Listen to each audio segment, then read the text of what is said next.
దివంగత సీతారామ శాస్త్రి ఎన్నో సినిమాలకు పాటలు రాశారు. ఆయన పాటల రచయితగా ఎదుగుతున్న సమయంలో 1987 సంక్రాంతి కోసం ఒక వచన కవిత రాశారు. ఆ కవిత ఇలా సాగుతోంది. ఇది అనవరతం ప్రజ్వలించే అగ్నివేదిక. కాలం మారినా, స్థితిగతులు మారినా, ఈ దేశంలో ఎప్పటికీ మారనివి, ఎప్పటికీ ఆరనివి ఈ భోగి మంటలు.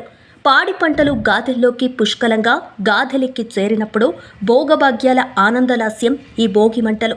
ఎండిపోయిన డొక్కల్లోకి ఎండుపుళ్లలాంటి మోకాళ్ళుమో ఏతులు దోపి చలినిప్పు పెట్టి ఆకలి ఆజ్యం పోసి జ్వలింపజేసే వర్తమానపు తాండవం కూడా భోగిమంటలే.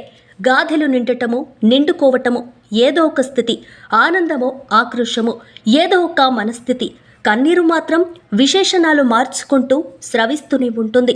నిరాటంకంగా పౌష్యలక్ష్మికి భాగ్యాల భోగ్యమైన దౌర్భాగ్యపు రోగమైన భోగిమంటల యోగం మాత్రం అసవరతం ప్రజ్వలించే అగ్నివేదిక. మంచి యవ్వన ప్రాయంలో రాసిన ఈ కవితను అప్పటి ఓ సినిమా పత్రిక ప్రచురించింది.